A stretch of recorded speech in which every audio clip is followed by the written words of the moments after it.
de investigación histórica vía DTS con la segunda mesa de la primera sesión, mejor dicho, de la sesión de la primera mañana, que es muestra también muy bien un poco el espíritu de estas jornadas, ¿no? No solo dar un espacio y dar voz a diferentes investigadores e investigadoras, sino también a diferentes nuevos enfoques y nuevas incluso disciplinas dentro del estudio de las realidades históricas.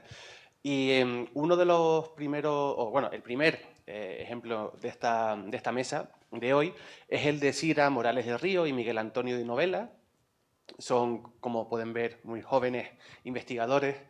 Miguel Antonio graduado en Historia por la Universidad de La Laguna, máster en formación del profesorado, forma parte ahora mismo del programa de doctorado en Territorio y Sociedad, Evolución Histórica en un espacio tricontinental de la Universidad de La Laguna y centra su investigación en el papel del escribano como mediador en el proceso de génesis documental.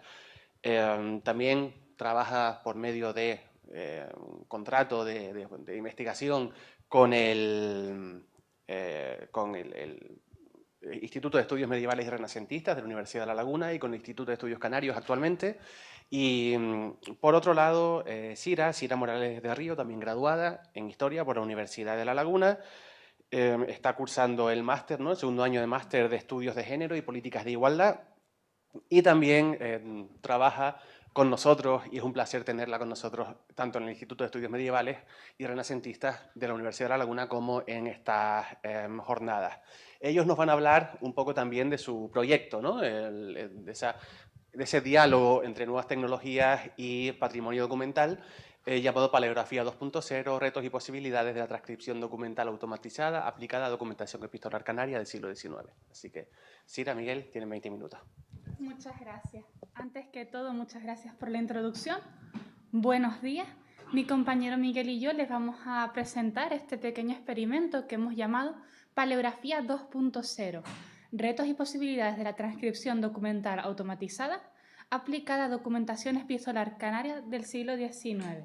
Bien, creo que todos ya somos conscientes de que estamos viviendo un periodo de cada vez más rápida innovación tecnológica y las humanidades, por supuesto, no se han visto exentas de este proceso.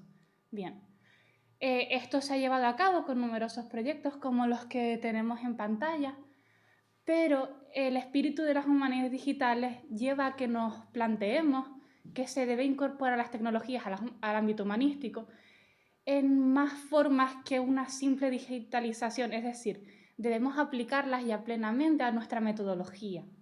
Para esto debemos hablar de herramientas como es el caso del OCR o Optical Character Recognition, que aunque no se ha explotado todo el potencial que tiene esta herramienta, es algo que ya poseemos en todos nuestros dispositivos. Nosotros no vamos a hablar estrictamente del OCR, sino de su hermana, la HTR, o Handwritten Text Recognition, que hace básicamente lo mismo que el OCR, solo que aplicado a textos manuscritos. El mayor proyecto que ha surgido en este ámbito se llama Transcribus, formado en el 2015 por las universidades de Innsbruck y Valencia. Y es más, es que su motor HTR fue formado, llamado Pilaya, fue formado en la Universidad de Valencia. Bien. El fondo documental que hemos usado para este experimento es la correspondencia de una mujer canaria, Rosalía Pía de Franqui Villalba, tercera marquesa de la Candía, que enviaba a su marido Juan Máximo Franqui Grimaldi. Estrictamente hemos usado cartas de los años 1820 y 1821, extraídas de la plataforma Cordican, donde ambos hemos participado. Y sí, bueno, eso. Bueno, la pregunta es, ¿por qué escogimos estas cartas? Bueno, como pueden ver, es una letra humanística con un trazo muy sencillo, que además cuenta con pocas abreviaturas y que además tiene en líneas generales una estructura muy homogénea. Como vemos, tenemos un encabezado que tiene la datación crónica y tópica, un cuerpo que contiene un saludo y una despedida que además suele ser muy repetitiva y la firma de la autora. Además, es una documentación que cuenta con muy pocos problemas. que son, digamos, los clásicos, ¿no? Los traspasos de tinta, los deterioros del papel, luego las propias dificultades de la escritura, como por ejemplo cuando añadimos una postdata que tendemos a amontonar letras o a no seguir los renglones como deberíamos, y las clásicas, digamos, grafías similares, por ejemplo, confundir, digamos, las A con las O, por ejemplo. En cuanto al proceso de digitalización, lo realizamos con nuestros dispositivos móviles utilizando la aplicación CamScanner. La usamos porque realmente consideramos que obtuvimos unos resultados francamente correctos. No obstante, no podemos garantizar alcanzar los 200 puntos por pulgada, que es lo que está recogido en las recomendaciones para los proyectos de digitalización de patrimonio bibliográfico y fotografía histórica.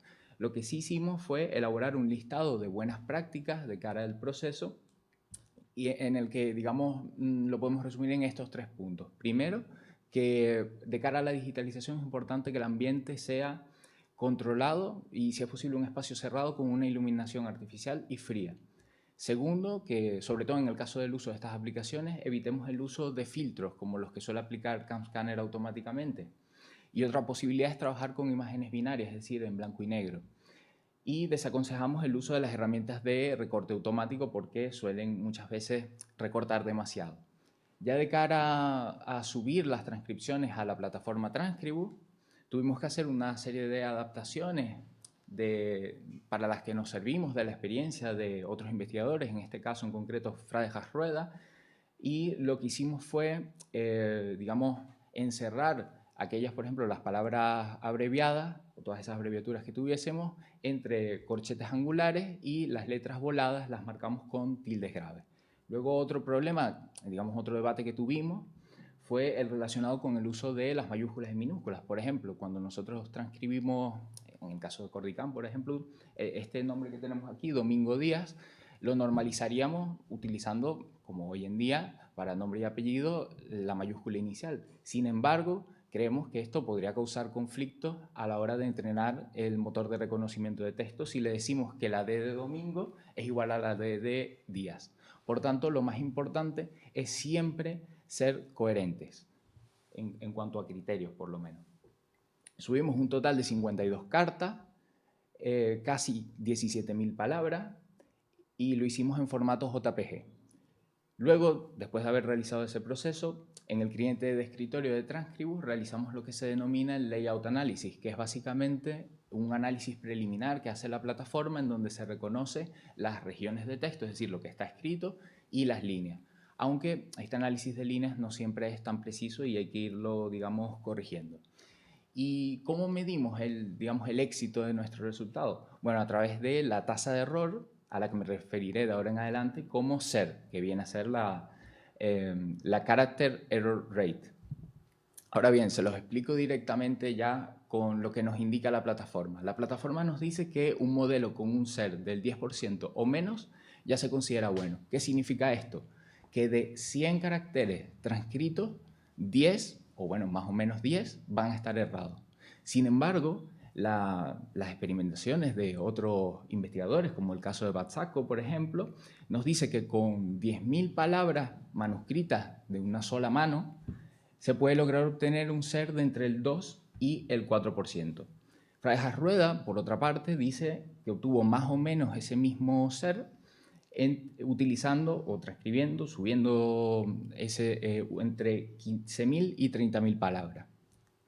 Con esto, nosotros decidimos hacer, digamos, nuestro experimento con determinados umbrales. Uno por debajo de ese recomendado, que son 7.500 palabras, y para el que esperábamos un SER un poco por encima del 4%, en donde, como hipótesis, pensamos que lo primero que sería capaz de transcribir el motor de reconocimiento sería lo que más se repite, que es el saludo y la despedida. Luego otro con esas 10.500 palabras que sí ya son recomendadas, en este caso por Batsako, con un SER que podría estar alrededor, pero por debajo del 4%, y para el que ya esperamos tener varias líneas consecutivas de texto transcritas, y en el de 15.000 que ya esperamos, digamos, propiamente lo que podríamos definir una transcripción correcta, en la que simplemente vayamos a revisar. Además, seguimos la recomendación de Bermúdez Carreño, que ya que la plataforma permite entrenar modelos sobre modelos anteriores, lo que hicimos es para explicarlo de forma muy sencilla, el modelo de 15.000 palabras lo entrenamos sobre el de 10.500, que a su vez estaba entrenado sobre el de 7.500.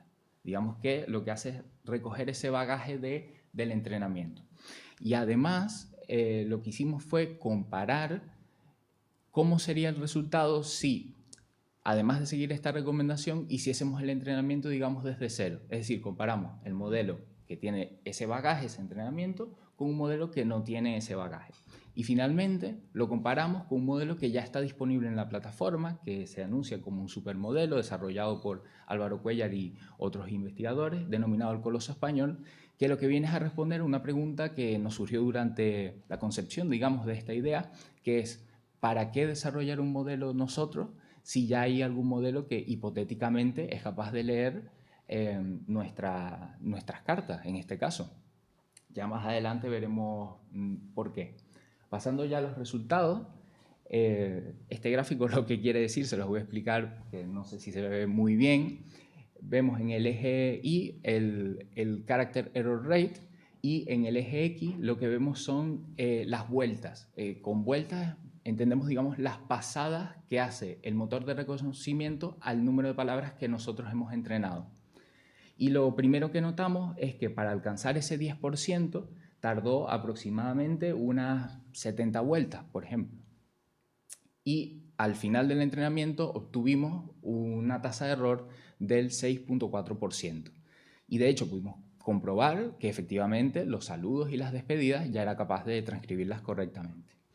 Ahora bien, en el segundo modelo, el de 10.500 palabras, lo que hemos hecho es ya empezar a comparar, digamos, ese modelo con bagaje, es decir, basado en el entrenamiento del de 7.500, con uno desde cero. Y la gran diferencia que se puede ver sin necesidad de acercarse mucho al gráfico es que rápidamente cae la tasa de error, mucho más rápido en el modelo con bagaje, que es el que tenemos aquí a la derecha. Y sin embargo, a pesar de, digamos, esta rápida caída, la diferencia entre los resultados finales no fue tanta como nosotros esperábamos en este caso, porque el modelo, digamos, con bagaje obtuvo una tasa de error del 5%, mientras que el que no lo tenía tuvo un 5.4%, así que estamos allí en el, digamos, 5 caracteres erróneos de 100. Ahora, lo que vimos ya con los modelos, digamos, definitivos, los de 15.000, es que lo que les presenté ahora se acentúa más. Vemos que ya en la vuelta, digamos, 10 más o menos, no está reflejado, pero en la vuelta 10 más o menos, ya estamos sobre el 10% y parece que luego lo que vamos es perfeccionando en los modelos digamos, con bagaje, y de hecho lo vemos reflejado en el resultado final porque vemos que la tasa de error fue de un 3.61% y en el modelo que entrenamos, que no tiene entrenamiento, es decir, el que fue de 0 a 15.000, la tasa de error fue del 5.20%. Ahora bien, llegados a este punto dijimos, deberíamos hacer un análisis un poco más cualitativo, es decir, quizás estamos hilando muy fino porque realmente nos están bailando unos 2 caracteres y eso, ¿cómo lo notamos nosotros digamos, en la práctica al leer las transcripciones? Pues eso es lo que ahora vamos a tratar de explicarles con este análisis un poquito más cualitativo. Bien. Para poder hablar de este análisis cualitativo, primero tengo que definir qué tenemos en cuenta nosotros como un carácter leído. Y esto es cada letra leída correctamente sin tener en cuenta los espacios que unen o separan. Bien. En el caso del Coloso Español, sí es cierto que tenemos que hacer una serie de excepciones porque nosotros no sabemos según qué criterios ha sido entrenado. Entonces, también le contamos como carácter leído las mayúsculas normalizadas, las tildes normalizadas, pero no aquellas palabras normalizadas completamente. Y como ustedes pueden ver, para esto hemos usado 3 textos de ejemplo que hemos ordenado por dificultad según su estado de conservación. Es decir, los textos más fáciles son aquellos que no tienen ningún problema de conservación y aquellos el difícil es aquel que el papel está en mal estado, tiene muchos tachones, borrones, etcétera, traspasos de tinta. Bien, como ustedes pueden ver en este gráfico, sobre todo los dos modelos de 15.000 con y sin entrenamiento previo suelen ir bastante a la par en porcentaje leído correctamente. Y sí es cierto que si el coloso español tiende a quedarse un poco por detrás, es algo comprensible por este mismo desconocimiento que nosotros tenemos de cuáles han sido sus normas de entrenamiento. Aún así, se quedan en porcentajes todos bastante altos para lo que es y dice la plataforma. Bien. Ya pasando a hablar de las conclusiones y discusiones, nosotros debemos decir que no hemos tenido en cuenta solo lo que es entrenar un modelo, sino todo el proceso de subida de los documentos. Bien. Nosotros para subir los documentos usamos el cliente web. Y sí es cierto que hemos tenido un par de leves dificultades, como por ejemplo que al subir las imágenes y las transcripciones había momentos en los que la plataforma se quedaba colgada. También es cierto que tuvimos que estar bastante atentos al orden de las páginas de los documentos, dado que, aunque estaban enumeradas correctamente, había veces en las que se cambiaban. Y también tuvimos que estar atentos al layout análisis para que cada línea que salía en la lectura de la plataforma se correspondiera realmente con el orden que tenían en el texto. Bien.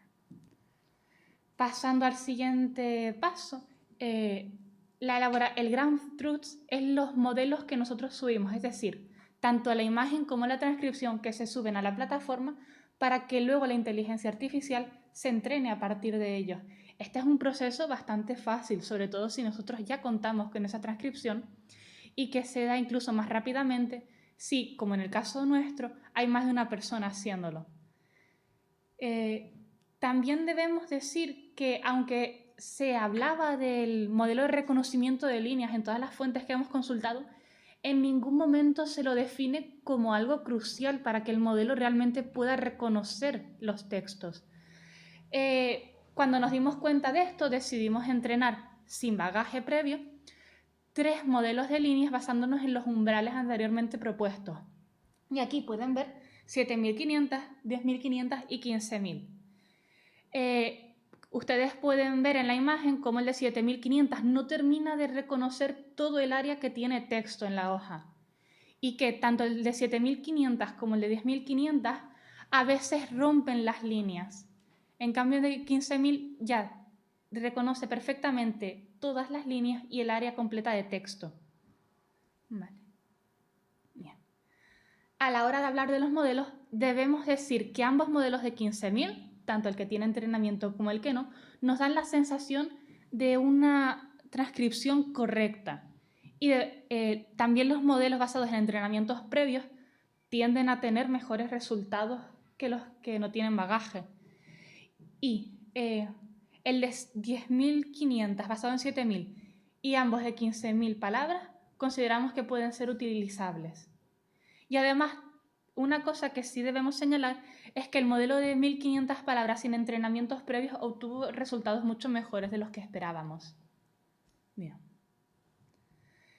De las conclusiones que hemos sacado, debemos destacar la importancia de las recomendaciones de Fradejas Rueda y Bermúdez Carreño, dado que fueron estas las que nos ayudaron a poder alcanzar los objetivos que nos planteamos en las hipótesis. También debemos señalar que el layout análisis no es solo importante, sino que llega a tener la misma importancia que el mismo modelo.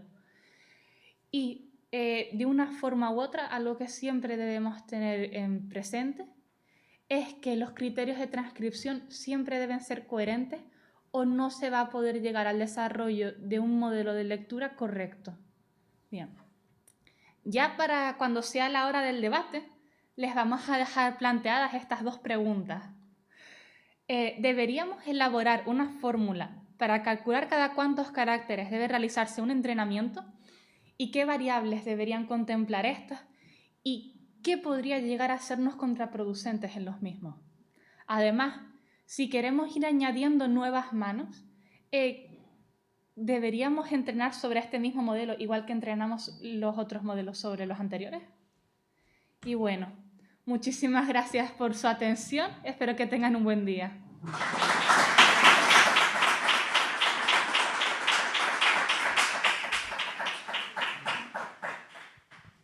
Muchas gracias, Sira, Miguel. Ha sido fascinante, como siempre. Lo dicho, dejamos las preguntas y el debate para después de la mesa. Invitamos a Elisa Díaz, que se sume. Bueno, pues continuamos con Elisa Díaz González, que viene también en representación de compañeras como Elvira Isora García Vacas y Ania Rodríguez Maciel, con su presentación Examen, Diagnóstico y Restauración del Mapa Plan Topográfico de Puerto de la Cruz, de Alfred Diston. Elisa Díaz González, ella es profesora contratada doctora en la facultad o en el Departamento de Bellas Artes de la Universidad de La Laguna, responsable científica de varios grupos, digamos, y de varios servicios de la universidad, como el Servicio de Análisis y Documentación de Obras de Arte, del Servicio General de Apoyo a la Investigación y coordinadora del Grupo de Investigación Ciencia y Patrimonio de la Universidad de La Laguna. Sus líneas de investigación, entre otras cosas, se basan en los sistemas de diagnóstico por imagen y las nuevas tendencias en conservación, restauración de arte contemporáneo y obra sobre papel. Elisa, cuando quieras. Pues nada, muchas gracias. ¿Se oye? Sí. Muchas gracias por la presentación. También agradecer al comité científico y organizador de las jornadas por la oportunidad de presentar esta obra que hemos estudiado e intervenido desde el grupo de investigación CIAN, que acabas de nombrar, Ciencia y Patrimonio, pero también con el apoyo del Servicio de Análisis y Documentación de Obras de Arte, ¿no?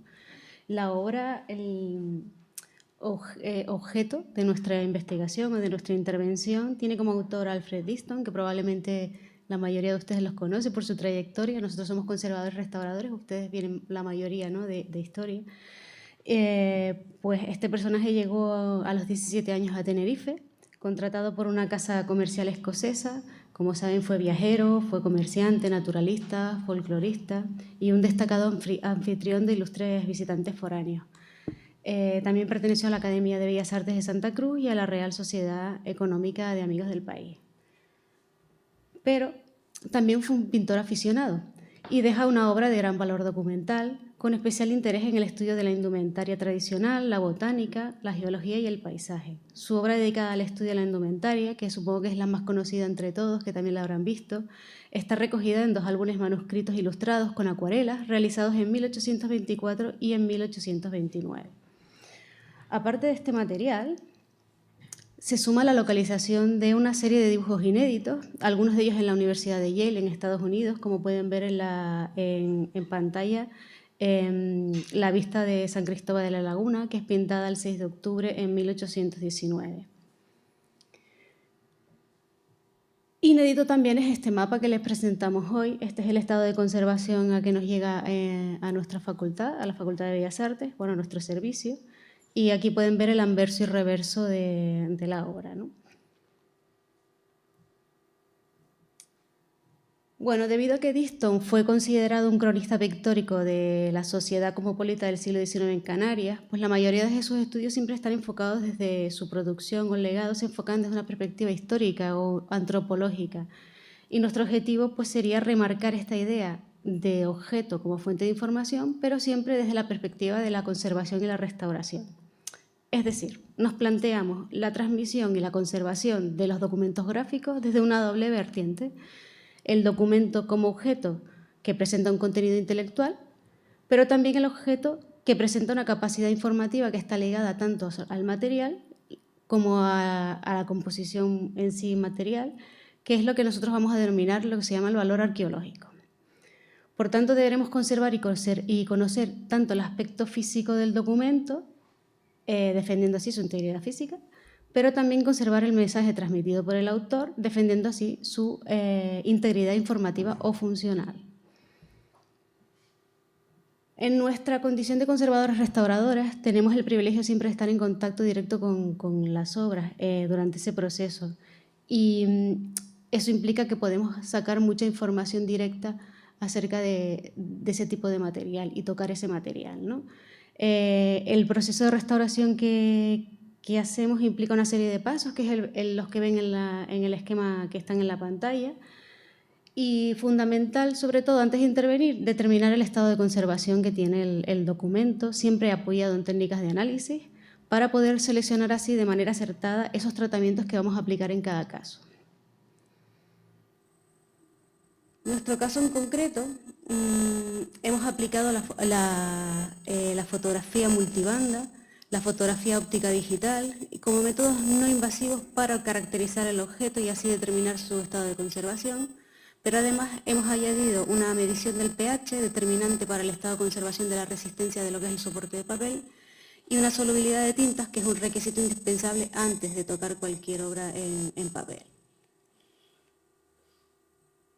La fotografía multibanda, no sé si la conocen, es una de las técnicas que ya forma parte de las metodologías de examen y análisis que utilizan los profesionales de la conservación. Son técnicas que utilizan la luminiscencia en la banda de los rayos ultravioletas, pero también la luminiscencia infrarroja por luz visible o la luminiscencia visible inducida por la luz visible también, ¿no? Entonces son una serie, aparte de eso tienen una serie de métodos conexos de formación de imágenes de reflectancia de banda ancha, reflectancia visible, infrarroja y reflectancia ultravioleta. Igual le suena un poco chino, pero es un poco utilizar diferentes cortes en la banda del espectro para excitar lo que es el documento en sí y poder sacar información acerca de cómo está realizado ese documento, ¿no? Esto se sustenta, pues, por ejemplo, en el empleo de sistemas de registro sensibles a un rango espectral que va desde los 360 a los 1100 nanómetros, que se realiza junto con diferentes filtros de corte de la banda del espectro, unido con diferentes fuentes de iluminación, ¿no? Y el resultado es lo que observan en pantalla, que son una serie de imágenes técnicas que proporcionan información diferente según donde esté realizado el corte en el espectro, ¿no? Aquí tendríamos una imagen visible, una imagen de fotografía de fluorescencia ultravioleta, una reflectografía ultravioleta, fotografía infrarroja, falso color infrarrojo y fotografía infrarroja transmitida. Cada una de ellas les digo que da una información distinta en cada uno de los documentos que hemos analizado, ¿no? Esta es la imagen de una serie de toma de contactos digitales, como ven en el anverso y el reverso, y luego los datos técnicos de cómo hemos realizado estas capturas, ¿no? Se hacen con una cámara digital, como si tuvieran una cámara de ustedes, digital normal, pero tiene la característica de que está modificada al infrarrojo. Entonces necesitamos aplicar o añadir filtros de corte para cada uno de los registros que hacemos y utilizar una fuente de iluminación que excita en cada una de esas zonas de corte que estamos utilizando, ¿no? Aparte de esto, luego están los métodos de postprocesado de esas imágenes. Y el desarrollo, esto es importante, de protocolos sólidos de calibración y de corrección de esas imágenes, ¿no? Nosotros para el mapa de Diston, los resultados que hemos obtenido han sido en base a dos puntos específicos, que sería la caracterización del soporte y de las tintas por un lado, y luego el estado de conservación de lo que es el documento en sí, ¿no? En fotografía infrarroja, pues nos ha permitido distinguir el uso de dos tintas diferentes, una con base de carbón y otra con base de un metal, porque este se vuelve transparente a la zona del infrarrojo. También la fotografía infrarroja transmitida nos ha permitido ver una marca de fabricante del papel, además de observar también el acabado homogéneo vitela que puede tener el papel y también las pautas de grafito que utilizaba el autor para hacer el tema de la grafía, ¿no? En fotografía de fluorescencia ultravioleta, pues el registro evidencia una línea de marea que implica que por donde se ha desplazado el agua, que estaba en contacto con el documento, ¿no? Y también la no presencia de microorganismos, porque siempre el documento cuando está en contacto con el agua pretende o intenta desarrollar un ataque biológico, pero en este caso se quitó en contacto del agua antes de que se pudiera atacar, ¿no? Con reflectografía ultravioleta, pues se intensifican marcas o señales físicas en el soporte, como son las arrugas y pliegues del perímetro de papel. Esto generalmente es por manipulación propia del ser humano, ¿no? Por otro lado, el uso de la fotografía óptica digital lo que permite es estudiar detalles que no son perceptibles a simple vista. Como ven aquí en los detalles que les mostramos, hay detalles de la caligrafía de las letras, el efecto de las plumillas al trabajar con las tintas, las modificaciones del encaje de las letras y también la aplicación de las tintas, el efecto de la difusión de las tintas en contacto con el agua, las veladuras al aplicar el color, depósitos de suciedad en la superficie del papel, incluso en algunas de las que están en la banda de abajo. Ven una zona de desgarros donde pueden observar las fibras constitutivas del papel, que son, bueno, de un largo específico, ¿no? Por lo tanto, todas estas técnicas permiten, por un lado, caracterizar el soporte, que sería en nuestro caso, estas son varias características que los describen. Sería un papel de fabricación semimecánica con un acabado vitela, que presenta los 4 bordes cortados. Esto quiere decir que el formato fue modificado en su origen. Un espesor variable de 18 a 20 micras, que es un espesor que nos indica que efectivamente es semimecánico, que tiene un proceso de elaboración que está a caballo entre el industrial y el artesanal, una superficie lisa y que las fibras se distribuyen en sentido transversal al dibujo del plano. Esta característica es importante a la hora de ver cómo se conserva el mapa, porque a contrafibra influye más la absorción de agua en los ambientes no controlados. Y sobre todo lo más importante es la aparición de la filigrana Whatman 1839, porque esto nos pone en contacto con la fábrica del papel en sí, ¿no? Una fábrica Whatman que en este tipo de papeles semimecánicos lo que hacía era introducir un colorante azul para mitigar lo que es el amarillamiento propio del papel que está hecho con pasta de trapo, ¿no? Y precisamente fue por una demanda de los pintores acuarelistas británicos que hacen que este fabricante de papel investigara acerca de sacar un papel blanco vitela que pueda ser utilizado para utilizar esa transparencia del papel en cuestiones de acuarela, ¿no? Por otro lado, también nos ha servido para caracterizar las tintas. Como les comenté, habían 2 tipos de tintas negras, una de base de metal y otra de base de carbón, aplicadas a plumilla, siempre en combinación de trazos finos y gruesos. Y también se aprecia cómo más o menos carga en función a los productos generados por el propio uso de la plumilla, ¿no? Luego vemos que se aprecian subdivisiones también de la plumilla según el tipo de grafía realizada y que hay muchas zonas que, bueno, las mayúsculas se presentan con un grado de grosor que luego son completadas a mano, lo que hace que el espesor sea mayor en esas zonas, ¿no? Por lo tanto, la aplicación de la tinta no es homogénea y hay zonas también en que aparecen ciertas calvas, ¿no? También el uso del grafito para realizar las pautas de las escrituras y también que cuando Diston remarcó con tinta esa base de grafito no fue fiel a su dibujo inicial, sino que se iba desplazando a la hora de volver a remarcar, ¿no? Luego el color, utiliza color para el tema del dibujo, para las edificaciones utiliza el color rojo para identificarlas, el verde para las zonas ajardinadas y el azul para la zona del barranco. Y en la aplicación también destaca la posición del pincel, insistiendo, remarcando en una segunda veladura, ¿no? Y también la superposición de colores, siempre el verde aparece superpuesto por encima del rojo, ¿no? Entonces te da una especie del modus operandi de lo que es el pintor a la hora de abarcar el dibujo del plano, ¿no? Bueno, pues con la observación directa y con la aplicación de las técnicas también podemos establecer el estado de conservación de lo que es la obra, ¿no? Aquí en general el estado era regular, siempre aparecen alteraciones físico-mecánicas, como ven en los bordes perimetrales del soporte son los más afectados, hay arrugas, hay desgarros y además el plano presentaba un pliegue central, ¿no? Que determina que el plano fue doblado por la mitad. Luego la mancha de humedad que recorre todo el margen derecho del documento y es muy visible esa línea de marea que les comentaba por el paso del agua y esa acción de arrastre y difusión que tiene de la suciedad y de alguna de las tintas, ¿no? En el centro del documento también se observa una pequeña pérdida de soporte, así como una mancha de naturaleza no identificada. Y en el reverso una serie de depósitos sólidos que están localizados generalmente en las arrugas de las esquinas y en algunos desgarros perimetrales, ¿no? Y llegamos al proceso de restauración. La restauración, como saben, implica una acción directa sobre el material, ¿no? Por eso es fundamental siempre saber cómo está constituido y cuáles son los deterioros que afectan a la estabilidad. Porque la restauración comporta, como les digo, tocar el documento, hacer una limpieza de todos esos elementos ajenos a la obra, la consolidación y estabilización del soporte para que pueda ser después manipulado con seguridad y en algunos casos aplicar operaciones estéticas. Digo algunos casos porque realmente en la especialidad de documento gráfico es una de las cosas que no se suele hacer del todo, ¿no? Y para ello también requerimos de una planificación en cuanto a las necesidades antes de pasar a estos procesos de intervención.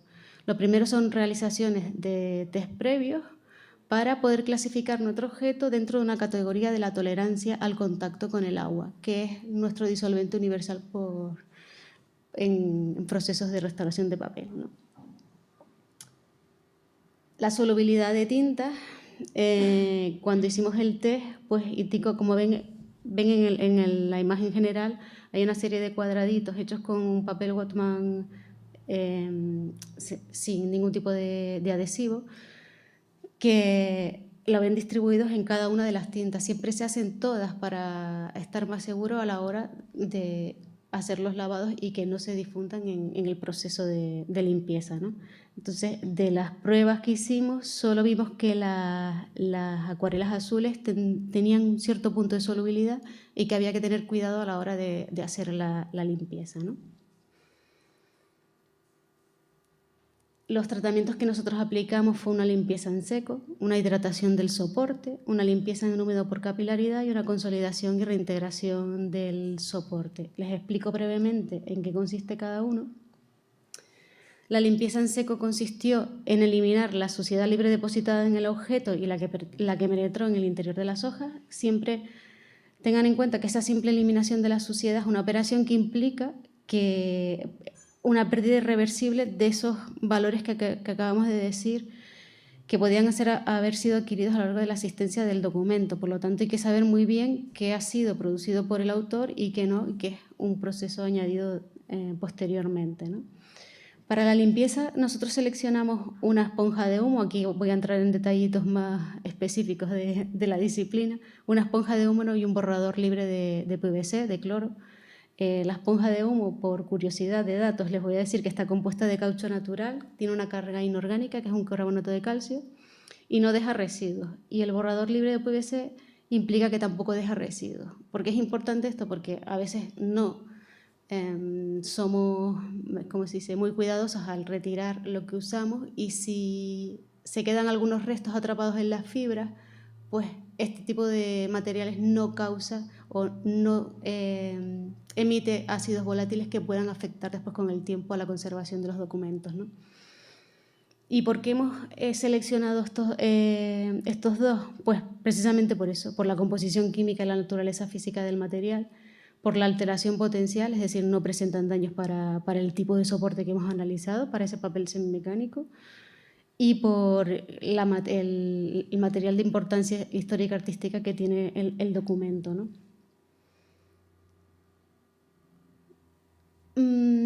Luego hicimos una sesión de hidratación y aplanado. Como ven, aquí se aplica vapor de agua. El vapor de agua lo que hace es como relajar las fibras y hace que esas arrugas de edad pues se aplanen un poquito y el papel absorba un poco de agua para como paso previo ya a lo que es la limpieza en húmedo, ¿no?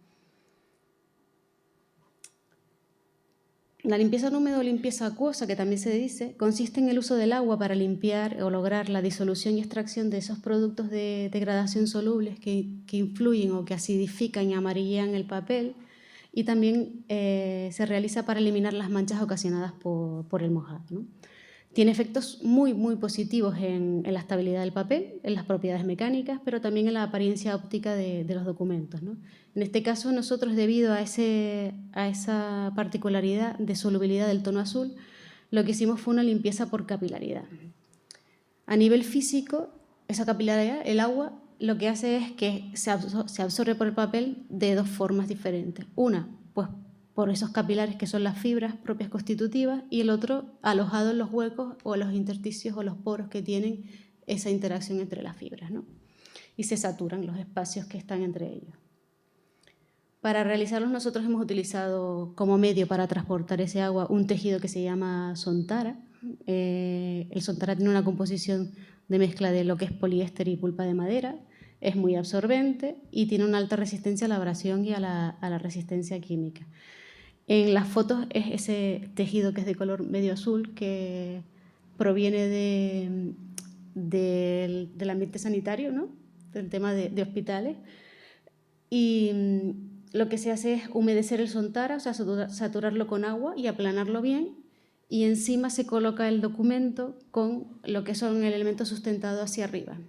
Y se deja en contacto el tiempo suficiente para que se produzca esa migración de lo que es la suciedad o el ácido soluble a lo que es el tejido. No sé si lo ven muy bien, pero aquí, en la parte de aquí, se puede ver una mancha amarilla que es producto de esa migración, ¿no? Y de esa limpieza del documento. Bueno, pues esto es el aspecto más o menos de cómo quedaría. Lo que ven en los bordes son la consolidación y la reintegración del soporte, que es añadir, o sea, es reparar esos desgarros y esa pequeña pérdida que comenté antes que tenía el documento. Para ello se utilizó un papel japonés de 3 gramos, muy finito, adherido con un almidón de trigo. Como consideraciones finales, queríamos comentar que cuando se considera exitoso un tratamiento, porque es una cosa que no se tiene en cuenta. Siempre pensamos que todas las restauraciones están bien hechas, pero hay que intentar tener un sistema de valoración para las restauraciones, y en nuestro caso en documentos sería que se considera exitoso cuando no se modifica ese valor arqueológico que he comentado al principio que aporta cada uno de los documentos, ¿no? Pero sí se ha producido una mejora en la conservación, es decir, yo lo puedo manipular, el pH ha subido, el papel coge resistencia mecánica y se puede volver a consultar sin problema, ¿no?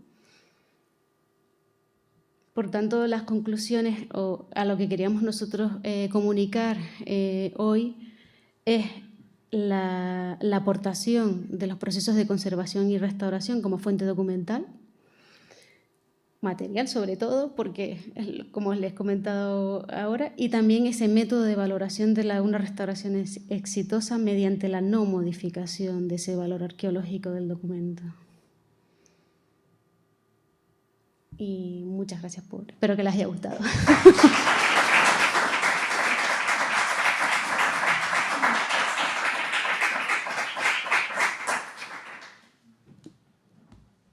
Muchas gracias, Elisa, por tu presentación, por tu trabajo y también por mantenerte en el tiempo. Pasamos a Ángel Alexis González, está aquí, Rodríguez, al último ponente de esta mesa y por tanto de la mañana, Ángel Alexis González Rodríguez. Él es graduado en Historia, también por la Universidad de La Laguna. Somos, de hecho, compañeros de máster en diferentes promociones. Él es máster universitario en Identidad Europea Medieval por la Universidad de Lleida y máster universitario en Estudios Medievales Europeos, Imágenes, Textos y Contextos por la Universidad de Santiago de Compostela, aparte de máster interuniversitario en Formación de Profesorado, Educación Obligatoria y Secundaria. Así que por máster que no sea, ¿no? Sí. Y él, bueno, pues trabaja también mucho, tiene una dilatada labor también de investigación, de la que todavía queda mucho por desarrollar, esperemos, sobre el tratamiento de videojuegos en la enseñanza de la historia, en la investigación histórica, etc. Y de hecho hoy nos va a hablar de Un día en el Prado, videojuegos educativos y su diseño, una propuesta funcional. Así que, Alexis, todo tuyo. Lo primero, buenos días a todos y agradecer a la organización que me permitan exponer este pequeño caso, experiencia un poco particular que surgió en el contexto del máster de profesorado un poco de imprevisto. Es básicamente un intento de solucionar la respuesta eterna en la educación a cómo emplear los videojuegos históricos o videojuegos en general en los contextos educativos de secundaria. Por eso, dentro del máster de profesorado y en el grupo de trabajo que tuvimos, nos dijimos, bueno, si tenemos que pensar sobre este tipo de cuestiones, vamos a hacer una solución concreta. No se planteaba en un principio, pero también hay que agradecer al Colegio Privado Concertado en Nuriana que nos permitiesen aplicar nuestro videojuego en sus aulas, específicamente para tercero de la ESO, en la asignatura de Geografía e Historia. En sí es una exploración, aventura muy ligera sobre una trama de búsqueda de tesoro dentro del Prado, que ya veis, o sea, dentro del Prado que van a buscar, nos la inventamos. Pero sí buscamos recrear parte de la colección de arte y del espacio del Prado dentro de lo que es el marco de videojuego. Esto en parte se relaciona con la propuesta del ICO, o sea, sobre el Día del Museo, que si no recuerdo mal, sobre mayo, ahora no caigo en el día, lo siento mucho, sobre museos del futuro. Y pensamos, bueno, si estamos en un marco canario y tenemos que pensar hacia el futuro, una forma puede ser la digitalización de estos museos para nuestro alumnado, como puede ser el Prado. Al fin y al cabo, no todo el mundo puede ir al Prado en cualquier momento, pues vamos a darlo. También como en parte para proporcionar este tipo de recursos de una forma más accesible y para generar un interés particular o lo que se llama el engagement entre el estudiantado y el profesorado y entre las diferentes clases. Un poco para que genera ese interés, esa actividad dentro de los chavales, porque al fin y al cabo tienen 13, 14, 15 años y dicen, oye, vamos a echar un rato, una clase concreta, a jugar a un videojuego. Eso ya de por sí les llamó la atención y les encantó. Desde esta presentación lo que quiero hablar específicamente es sobre la toma de decisiones dentro del diseño, más de las particularidades sobre qué hicieron o qué, porque al fin y al cabo toda la bibliografía sobre estos temas se centra en, bueno, sí, tenemos videojuegos, tenemos Assassin's Creed, Age of Empires, etc., pero son juegos comerciales y aplicarlos dentro de las aulas es conflictivo, costoso, porque tienen un precio. Y técnicamente los institutos no han cambiado en 20, 30 años, siguen teniendo los mismos ordenadores, las mismas cuestiones técnicas de todo. Pues elegimos para esto lo primero que fuese comprimido en el tiempo, una clase. Para eso, el Día del Museo no venía perfecto. Un contenido curricular no muy pesado, como podía ser la exposición de una colección de arte, y que ya el alumnado interactuase como quisiera con ella. Y un desarrollo técnico no complejo. No sé cuántos podéis conocer aquí los legendarios juegos de Pokémon de Nintendo. Pues usamos un software que está preparado y está diseñado para facilitar la creación de este tipo de juegos, que es RPG Maker MV, MZ o según la versión que sea. Pero al fin y al cabo, RPG Maker MV es la versión concreta. Y uno de los objetivos también es que fuese replicable. Al elegir un desarrollo técnico muy minimalista, muy poco complejo, entre comillas, relativamente, y con una narrativa muy ligera y un espacio no muy grande, podíamos adaptarlo a otros museos, podíamos construir otro tipo de narrativas o podíamos adaptarlo a otro tipo de propuestas fácilmente. Y también se facilitaba la comprensión del diseño, porque no es lo mismo hablar de Assassin's Creed con 40, 50 horas de juego, como pueden tener estos, a un juego de 1 hora. Las lecciones aprendidas a la aplicación dentro del aula es que las narrativas ligeras, centradas en búsquedas concretas o de experiencias muy pequeñas, no condicionadas al currículo, es decir, una cosa es plantearles, oye, búscame un tesoro, y otra cosa es, te estoy metiendo tu contenido por otra parte para que tú interactúes con él, no causa esa impresión de, oye, me estás forzando a jugar para aprender lo que tú quieres. No les causó ese problema y facilitó que entre ellos mismos descubriesen, interactuasen y explorasen todo lo que les preparamos. Por lo tanto, concluimos que la perspectiva minimalista en estos casos consigue resultados positivos y funcionales. ¿Cuáles deducimos que marcamos los próximos pasos para seguir desarrollando esta tendencia de videojuegos educativos? Pues, al fin y al cabo, las colecciones de arte de los museos están digitalizadas. Todo el mundo podría descargarse los cuadros del Museo del Prado, que eso fue lo que hicimos, no sé si se aprecia muy bien, que tan simple como reducirlos, descargarse los cuadros de la página web del Prado y reducirlos y adaptarlos al software. No hay una complejidad técnica en esto. También planteamos que habría que ampliar la gama de videojuegos en el sentido de que este software RPG Maker MV está diseñado para crear juegos tipo Pokémon. Nosotros nos saltamos esto y simplemente diseñamos un espacio de paseo, básicamente. Es decir, hay que fomentar la creatividad y la ingeniosidad para poder desarrollar herramientas adaptadas a contextos como puede ser el educativo. Luego, integrar más dinámica de desempeño de aprendizaje, que es la cuestión de siempre. Es decir, bueno, les hicimos buscar un tesoro dentro del prado, les hicimos pasear por los cuadros, explorarlos, pero al final, a la hora de evaluar en el aula, curricularmente, cómo podemos transmitirlo en una evaluación, en una nota, en una calificación o en una... ¿cuál es el resultado competencial? Hay que seguir trabajando en esa línea para poder incorporarlo dentro del juego, más allá de lo que podemos pensar fuera de él.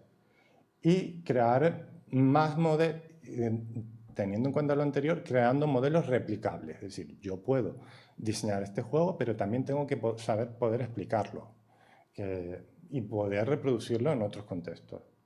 Las conclusiones, para cerrarlo, y si quieren podemos echarle un vistazo al juego, aprovechando que me ha ajustado muy a lo corto del tiempo. Que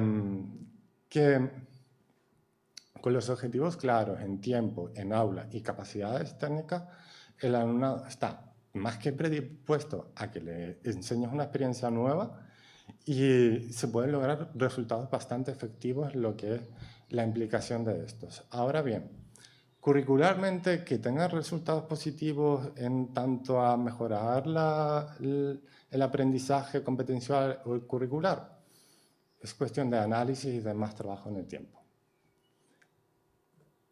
Como reflexión un poco final, que es la pregunta que siempre se han hecho dentro de la bibliografía, ¿pueden mejorar entonces los videojuegos la educación? Es una incógnita que queda abierta, pero yo quería refinar un poco más esta cuestión y es, ¿realmente tenemos que centrarnos solo en el aprendizaje o también mejorar las relaciones sociales dentro de lo que es el grupo estudiantil y los estudiantes con el docente? Creo que una parte importante a veces que se pierde en estos aspectos es que todos somos personas cuando estamos yendo a la educación y tener vías diferentes a lo que estamos acostumbrados de el docente y el estudiante, dar un conocimiento y tener esa actividad, esa interactividad puede ser un gancho bastante importante a desarrollar a través de los videojuegos. Sin más, muchas gracias por su atención.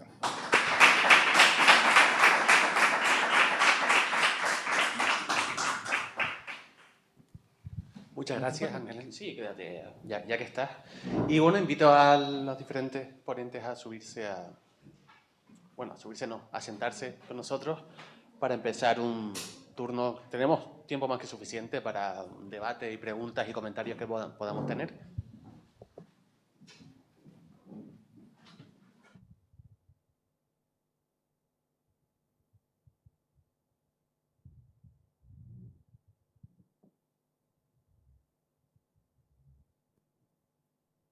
Gracias. Bueno, felicitados a todos porque han sido unas ponencias maravillosas. Tengo una pregunta para Cide, para su compañero. En el caso del proyecto 2.0 que están realizando, ¿no? Y que, si no he entendido mal, han trabajado con las cartas de una misma autora. Entonces, en el futuro, ¿se plantea la posibilidad de trabajar con documentación de otros autores y hacer que el programa coteje las diversas grafías que puede tener una misma letra? Por proximidad. Bueno, yo creo que ese, de hecho, debería ser el camino.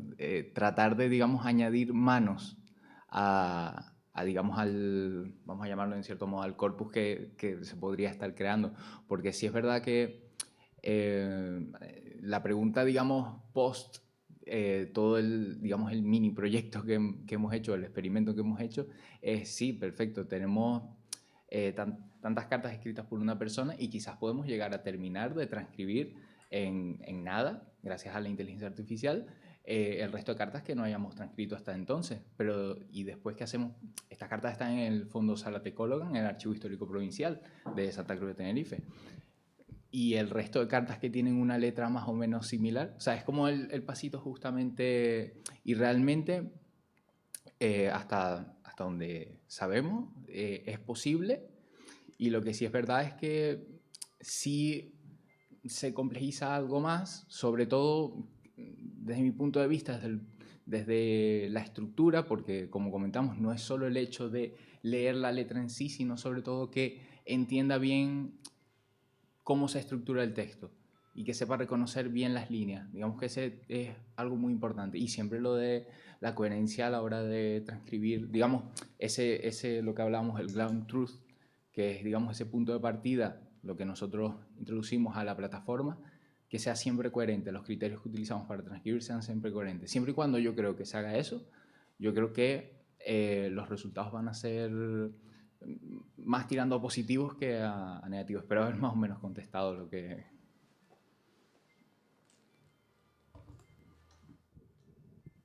¿Alguien más?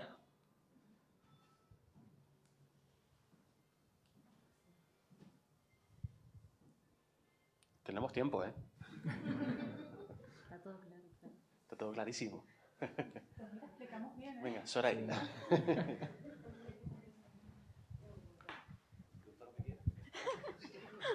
Sí. Mi pregunta es para Alexis.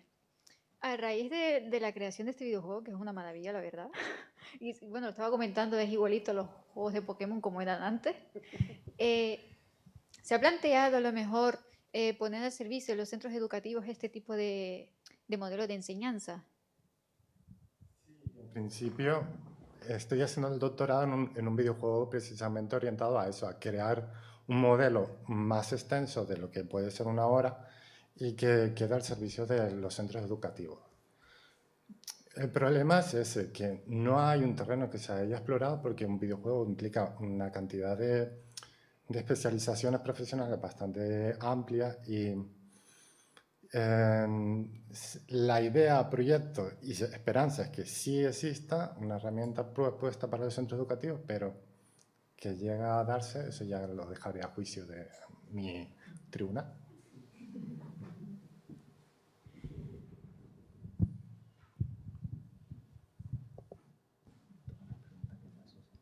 ¿Alguien más? Sí. Gabriel. Gracias. Bueno, lo primero, felicitar a todos los ponentes. Han sido temas muy interesantes y muy llamativos por todo lo que aportan y por las muchas perspectivas que habilitan. Pero yo quería quedarme, quizá por vocación profesional, una pregunta para Alexis sobre cómo fue esa experiencia de aplicar ese videojuego en un contexto real, porque muchas veces se acusa, ¿no?, a la innovación educativa de quedarse en un ambiente muy técnico, muy académico y no llevarse al terreno, ¿no? Y entonces ahí surgen todas esas actitudes sospechosas, ¿no?, esos prejuicios por parte de un profesorado que ya está estable en un puesto, ¿no?, o incluso desde sectores de la sociedad que no conocen cómo funciona un aula, pero que se creen con legitimidad para opinar. En el máster de educación se nos repetía constantemente que la educación es una cuestión política porque todo el mundo quiere opinar y todo el mundo quiere intervenir en ella por el potencial que ésta esconde. Y son estos grupos los que señalan que si tú vas con una dinámica muy novedosa o muy lúdica a una clase, pues no te van a hacer caso, vas a perder la atención y no vas a estar aprovechando adecuadamente el tiempo de los alumnos, cuando yo tengo la sospecha de que al contrario van a mostrar mucho más interés, pero quería que comentaras un poco cómo había sido esa experiencia en el campo real, además con un curso como tercero de la ESO que está en plena adolescencia y que suelen ser como el objeto de la mayoría de críticas y demás, tanto en cuanto se entiende que la gente de bachillerato, por ejemplo, está un poco más centrada o es cómo se suele interpretar esta realidad. Gracias. Pues la pregunta clave sobre todo esto, de cómo podemos llevar este tipo de iniciativas a las aulas.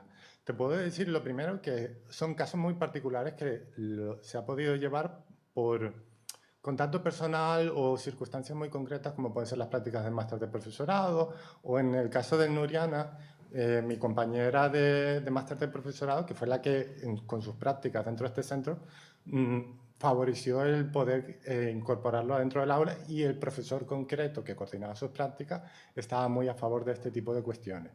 Pero como siempre, este profesor concreto, el contexto no estaba tan a favor. Ahora bien, en cuestión de la receptividad del alumnado, sobre Nuriana no te puedo hablar, sobre otros casos sí, porque lo apliqué para el salesiano con otros juegos es que tercero y cuarto de la ESO están maravillados siempre que se le lleva este tipo de cosas. La receptividad que te muestran de querer explorar, de querer ver más, de querer saber qué les estás planteando, es total desde el primer momento. De hecho, es un poco hablar de la experiencia del Salesiano. El alumnado conflictivo, que los hay en todos los centros, mostró una predisposición tanto a la herramienta como a mejorar el trato contigo. Y ahí ya te quedas planteando lo que apunté un poco sobre si los videojuegos, más que una herramienta de aprendizaje, también puede ser una herramienta para mejorar las relaciones sociales, sobre todo para estos casos de pueden haber 25 o 30 alumnos y 5 o 10 que tú puedas enganchar y conectar mejor con ellos a través de este tipo de cosas, pues puede ser una herramienta muy potente.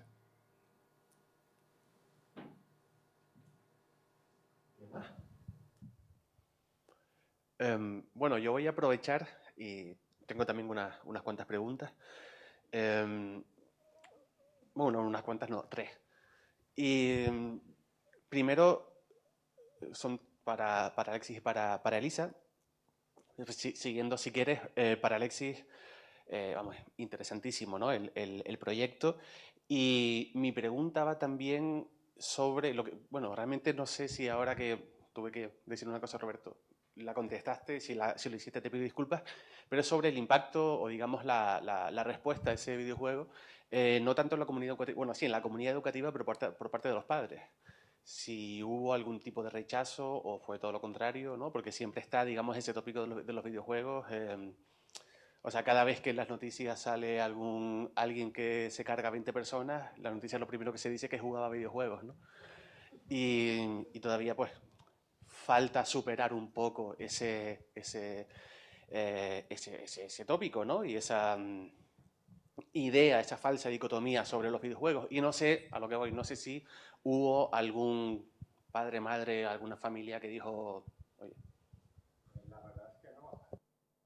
De este juego concreto no hubo ninguna molestia, perdón, ningún conflicto con los padres, ni para los casos que se llevaron el Salesiano. Lo único que te puedo decir fue el caso de un padre que se molestó porque en la calificación final no le gustó la que tuvo su hijo. Y ya está. Eso es lo máximo que puedes encontrar. Y estamos hablando de que para el Nuriana fue un aula 20, 30 alumnos, el Salesiano fueron 120. Es decir, de 150 casos, un caso de un padre que se molestó porque su hijo no sacó el 9 que quería. Y luego también una pregunta, dos preguntas realmente para Elisa. Me ha parecido fascinante, ¿no? La presentación y toda esa aplicación a este patrimonio. Por un lado, una muy particular, muy específica. El mapa de Diston, ¿se sabe el origen? ¿Venía de una colección particular o...? Es de colección particular, sí. Sí, vale. sí. De familiar de Diston. ¿Familiar de Diston? Sí. Vale. Sí, sí. Vale. Sí, eso explica un poco el estado del mapa, ¿no? No sé. Y por otro lado, sí que me gustaría también que comentaras un poquito sobre cuestiones más prácticas de aplicación de estos métodos, digamos, en función de la diferente documentación. Quiero decir, esta aplicación de imágenes, ¿no? De imágenes multispectrales y demás, es diferente cuando se trata en este caso, de un mapa o de un papel a una obra de arte, por ejemplo. O sea, se cambia, digamos, o hay diferencias en el material al que se aplica. Sí, bueno, realmente, sí, no sé si están familiarizados con la técnica, pero probablemente lo que habrán visto ha sido las imágenes que se aportan de los museos, ¿no? Del Prado, que ha hecho reflectografía infrarroja de los cuadros. Entonces, en documentos es más escaso. Por eso nosotros estamos potenciando esa aplicación en documentación, en patrimonio documental. Claro, ¿qué pasa? Que los cuadros, por ahora el espectro es más amplio porque el falso color infrarrojo te aproxima a la utilización o la identificación de pigmentos y eso te permite por lo menos una aproximación a la datación de la obra que estás estudiando, ¿no? En documento, pues tienes la parte del soporte y tienes la parte del elemento sustentado, en este caso tinta. Nosotros, bueno, por eso, diferenciar entre tinta metaloácida o tinta de base de carbón ya es un adelanto también para saber cómo conservar los dos, porque las metaloácidas siempre van a dar más problemas, que creo que ustedes, los documentos que están tratando probablemente tengan parte de esas tintas, porque se deterioran más rápido. Y para datar el tema de la filigrana, en soporte, si utilizas la filigrana, pues también es un sistema de validación de la época, por lo menos de la época de fabricación del documento, de lo que es el soporte de papel, pero no de la validación de la ejecución de lo que es el documento en sí, ¿no? Por eso decía, la interacción entre las dos siempre está bien, ¿no? Entonces, por nosotros, al estudio del mapa de Dixon sí corresponde con la época y corresponde con el fabricante y el uso que se hace con esa manera de modificar lo que es la pulpa para hacer un papel vitela que antes no se había utilizado, ¿no? Muy bien, pues muchas gracias. Sí.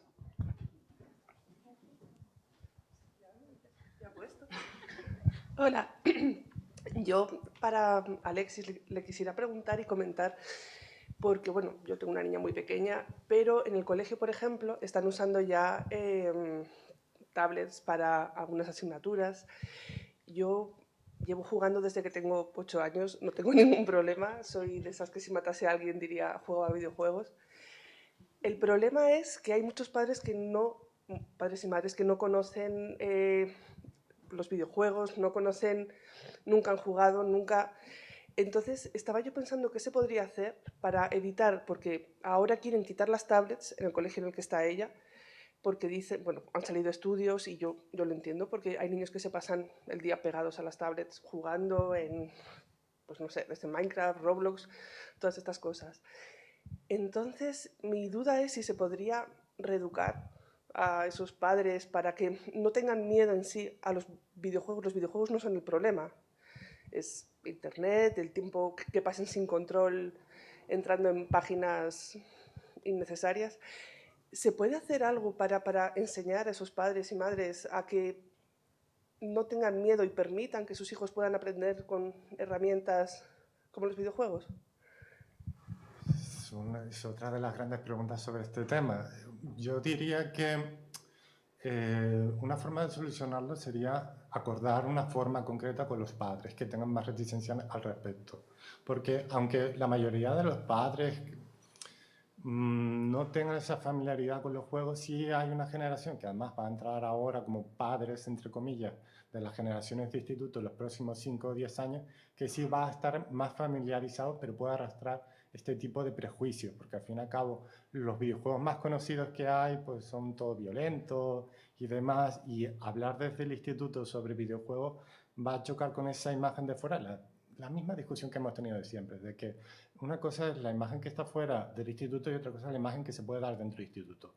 Por tanto, la solución tiene que partir del propio instituto de educar a los padres y de concertar una forma concreta con su comunidad de padres concreta para que ellos se sientan cómodos con lo que van a hacer sus hijos, si plantean reticencia. Ahora bien, cada caso es un mundo.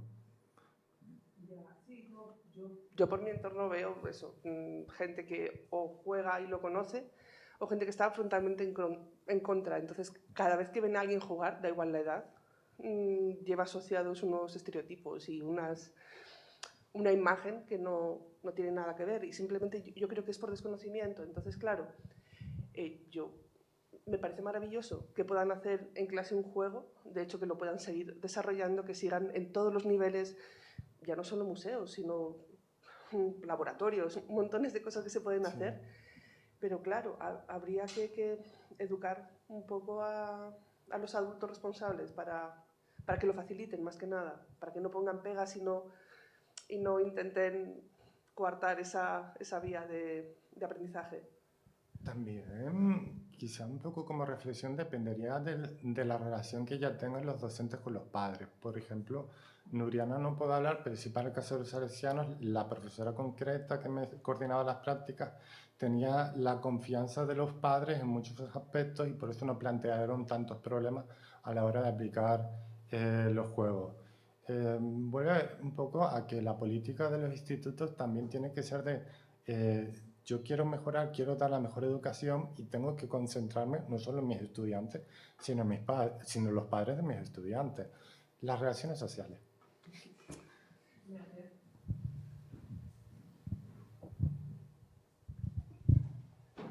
Yo solo quería intervenir con respecto a este último tema, pero no para contradecir, sino simplemente para aportar una visión un poco más amplia. Y es que realmente en este tema, al final se están mezclando demasiadas cuestiones que no tienen que ver unas cosas con las otras. Y cierto que hay una resolución ahora interna de la Consejería de Educación del Gobierno de Canarias, pero que ha pasado en toda España, de prohibición del uso de teléfonos móviles.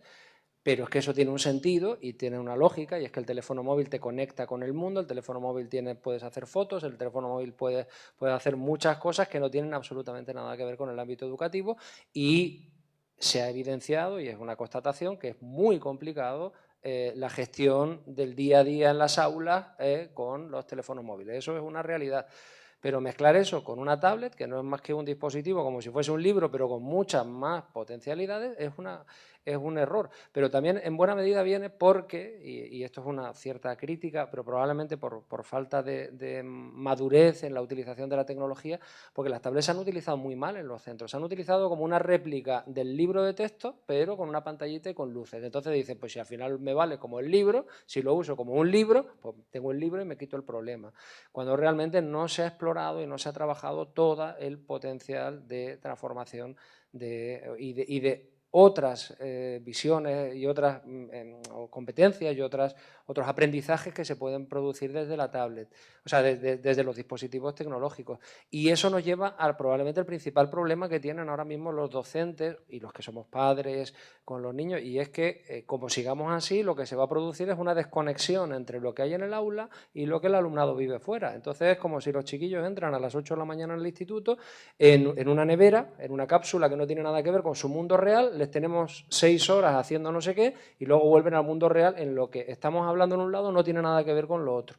Y tenemos que conectar los dos mundos, porque si no conectamos los dos mundos no lo conseguimos. Entonces, las medidas restrictivas pueden tener un sentido parcial en unos casos concretos, pero como parece que legislamos a golpe de titular de prensa, pues al final tomamos medidas muy graves que no se está tomando tampoco en consideración verdaderamente lo que pueden causar en el impacto que puede causar en la educación, ¿no?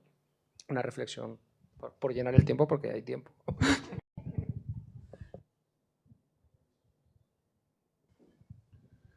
Bueno, ¿alguna aportación más? A ver, está conectado, ¿no? Sí. Lo mío no va a ser ahora mismo una pregunta, pero sí creo que nos afecta a todos los que estamos aquí, porque nos gusta la historia y tal, y estamos hablando continuamente de la imagen, el que te entre por la vista ese concepto, ese gusto por la historia, ¿no? Y entonces hay una cosa que veo en común con prácticamente todas las charlas, las anteriores y esta, y es que esa imagen, nosotros ahora estamos en un mundo en que todo lo queremos ver por la vista, ¿no? Y, por ejemplo, el videojuego está muy bien, pero estoy seguro que si tuviera unos gráficos mejores y una mayor, sí, bueno, pues mucho más visual para el que quiera aprender, para el que quiera introducirse en la historia, mejoraría.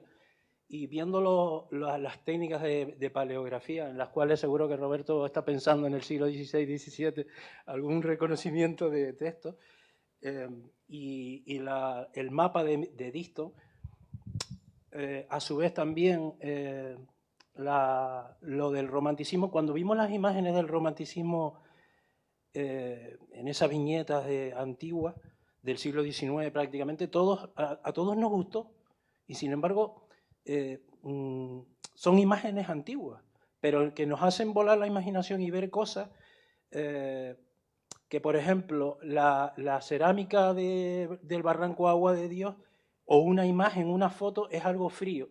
Sin embargo, yo noto en falta en la divulgación de la historia, en la cual creo que todos tenemos culpa, una ilustración da mucho más calidez y aporta mucho más que una simple fotografía. Y ahí, por ejemplo, tenemos un ejemplo cuando dijo lo del Museo Canario, con esa sala de Bernot positivista, pero que la gente lo sigue solicitando y es donde la gente más tiempo se pasa porque te hace como volar la imaginación y esas ilustraciones muchas veces se echan en falta. No es lo mismo, por ejemplo, una foto del barranco de Agua de Dios vista de lejos, con la zarza, la cueva, lo tienes todo ahí perfectamente definido, pero es una imagen fría. Y los historiadores necesitamos una ilustración que nos haga volar la imaginación, es decir, necesitamos un retrato de la época, un dibujo donde se vea a los guanches trabajando, donde se vea cómo era la cueva, todo ese tipo de cuestiones que hagan. Nos faltan ilustradores, a los historiadores nos faltan ilustradores que nos lleven a la época medieval, que se vea cómo era la laguna en la Edad Media.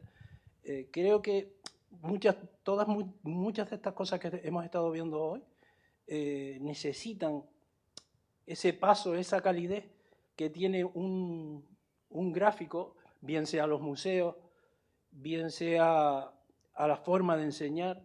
Nos hemos concentrado muchísimo en la perfección, en la granulometría, creo que se dice, de la fotografía, en acercarlo lo más, verlo desde todos los ángulos, pero no dejan de ser imágenes frías.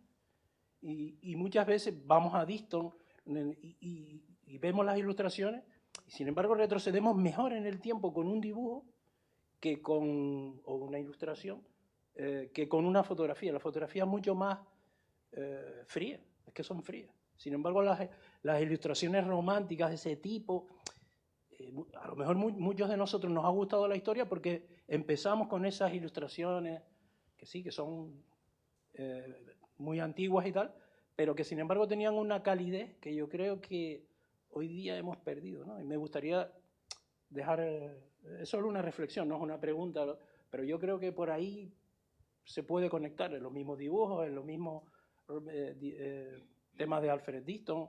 La paleografía ya no sé, ya es más complicado, pero sí, creo que no cabe duda de que cualquier exposición, cualquier presentación y cualquier libro que hagamos, o museos de sitio, lo que sea, o museos de cualquier tipo, pues sí muchas veces una ilustración muestra más cosas o te hace volar más la imaginación que una simple foto. ¿No? Simplemente eso.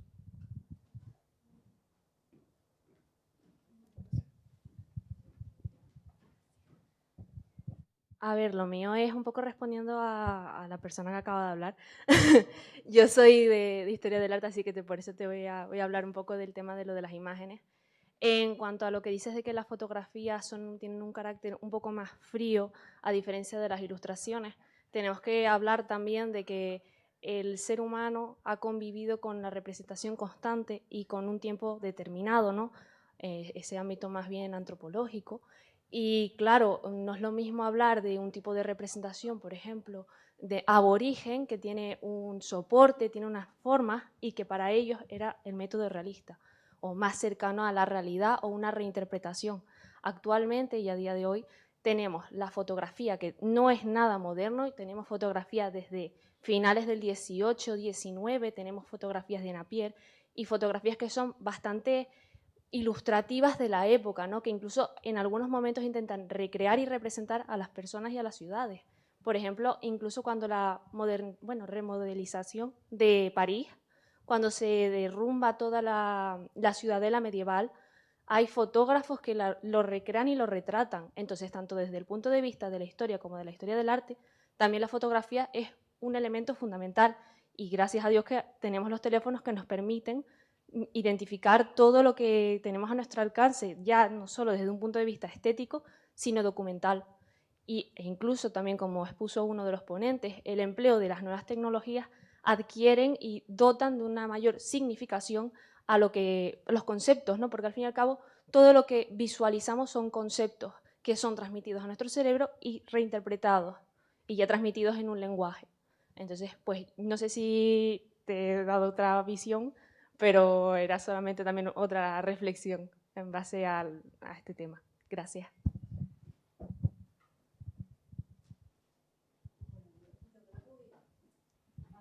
Es verdad que los tres hemos hablado desde una disciplina diferente y entonces nos hemos centrado en un monotema, por decirlo así. Cuando realmente las investigaciones Obviamente estoy de acuerdo con usted que a la hora de mostrar la divulgación científica de esa investigación debería de ser transdisciplinar. O sea, si hubiera contado con ellos, me hubieran creado la parte de paleografía para algún documento que yo esté estudiando con multibandas, pero luego hay algún videojuego acerca de, pues, qué está escondido dentro de las letras o del texto, obviamente eso enriquece. Entonces, nosotros optamos siempre por equipos transdisciplinares en cualquier investigación y también por la difusión así, de manera transdisciplinar. Lo que pasa es que ahora, claro, visto por separado, parece más frío, pero no. O sea, realmente hay que contarlo en general con todos, ¿no? Contando con cada una de las disciplinas que podrían estar involucradas en la realización de esa investigación, ¿no? Sí, que las humanidades digitales, de hecho, por definición, son transversales y son multidisciplinares, ¿no? O sea, siempre surge ese debate que hemos llegado a un punto que realmente, ¿cómo podemos definir las humanidades digitales? ¿Qué son las humanidades digitales? ¿No? Ese paraguas tan amplio y tan grande que, ya te digo, existen gracias al trabajo conjunto, ¿no? Entre diferentes disciplinas, entre historia y más derivadas de la imagen y demás, y de una forma rigurosa, por supuesto, ¿no?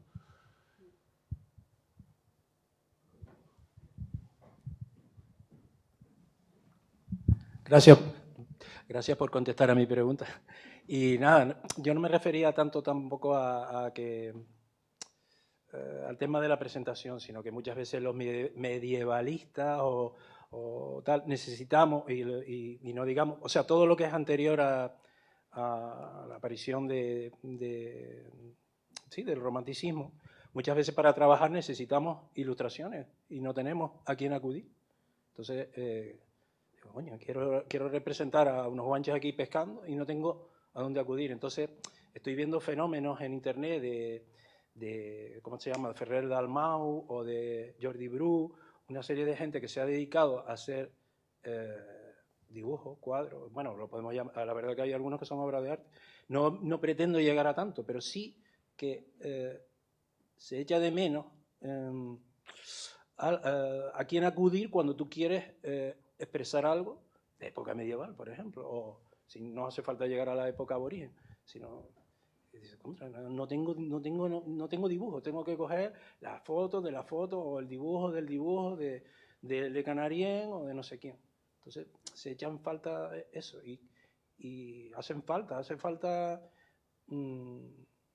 creo que hace falta gente que se dedique a eso, o sea, que haya una especialidad, algo así como dentro de, no sé si dentro de la historia del arte o dentro de la propia facultad de historia, que se dedique a ese tipo de cuestiones, a realizar una imagen de algo que no podemos fotografiar porque en esa época no había.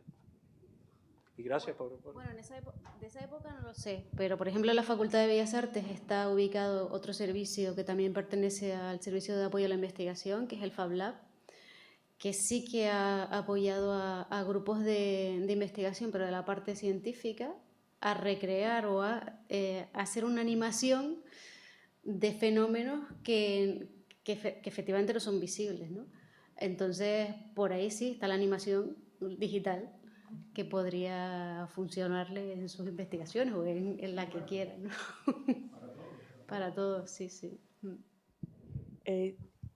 Hace poco estuve en un congreso y era pues eso de arqueología, prehistoria, pero había una sección que era un tercio, que era lo llamaron paleoarte, y eran todo de dibujantes que trabajaban con equipos científicos y entonces en base a unos criterios que les daban y las investigadoras hacían las representaciones súper interesantes. Y eso, claro, eso nace fruto en colaboración con grupos como los que... Entonces, igual es empezar a hablar las cosas para que unos, sabiendo, digan a los que saben hacerlo y colaborar, porque había unas representaciones pues eso, de época histórica, prehistórica, de animales increíbles, increíbles. Entonces, yo creo que eso todo es hablarlo con quienes saben. Con respecto a lo que comentas, también hay editoriales como Despertaferro que en pequeñas cápsulas, pequeñas revistas, lanzan reconstrucciones de lo que era ese entorno. Yo creo que sentándolo más en el ámbito canario, encontramos a un sinfín de personajes, sobre todo en el siglo XIX o incluso en el siglo XVIII también, que mediante representaciones de lo que era la isla de Tenerife, en el caso de Tegueste, el propio Prebendado Pacheco, que también tiene varias representaciones en imágenes, nos ayudan a entender más cómo era la época. Pero yo creo que esto hay que enfocarlo más bien a un público en general. En este caso, la Academia de la Historia se centra mucho en los tecnicismos, en analizar una historia o en realizar una historia para la Academia que no llega al público en general. Con estas ilustraciones, personalmente, y también con un discurso más claro, que no deja de ser científico, se puede llegar más a ese público para que realmente entienda cómo era la historia en estas épocas. Y yo creo que, por ejemplo, el caso de los mapas como el de Diston son mucho más visuales para la gente en general, y como era el puerto de la Cruz en el siglo XIX, a mucha gente le puede sorprender, pero en muchos casos la propia gente del común, podríamos decirlo, desconoce este tipo de fuentes, que en muchos casos no llegan a poder consultarlas, sino que se quedan anquilosadas en el debate o en alguna publicación concreta.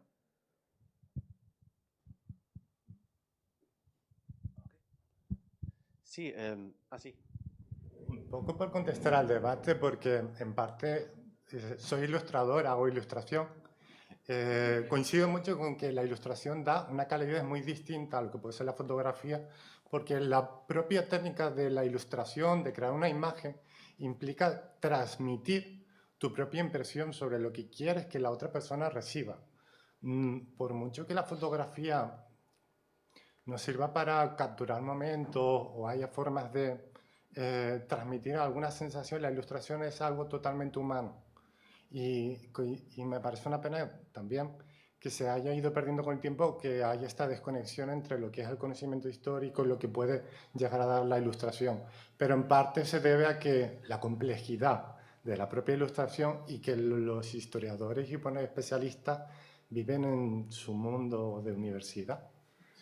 Y hay que buscar, hay que crear esa colaboración, esa conexión para que pueda darse nuevas oportunidades. Y un poco por recoger una línea que salió antes, no solo los videojuegos o el jugar es importante, sino también cuestiones como Twitch, YouTube, que ya no solo que el estudiante o las personas o el común juegue, sino que también consumen contenido sin tener que jugar. Es decir, se está creando fuera de lo que es la educación y la investigación una imagen de la historia o de contextos históricos en videojuegos o en contenido para consumir que está totalmente fuera de control de lo que es la investigación y la educación. Puede haber conexiones, y las hay, pero son relativas y están subordinadas a dinero. Un poco por... Sí, hay algo, alguien más, que me ha abierto un melón aquí importante. Bueno, ya, si quieren, para concluir, una breve anotación también. O sea, yo creo que es muy interesante este debate, ¿no? Y es un debate que suele surgir de vez en cuando, ¿no? Este uso de la imagen, lo que decías, de que la sociedad, digamos, la sociedad actual es eminentemente visual, y realmente todas las sociedades, o sea, el ser humano a lo largo de toda su historia ha sido eminentemente visual, ¿no? No es un fenómeno únicamente moderno, contemporáneo o actual.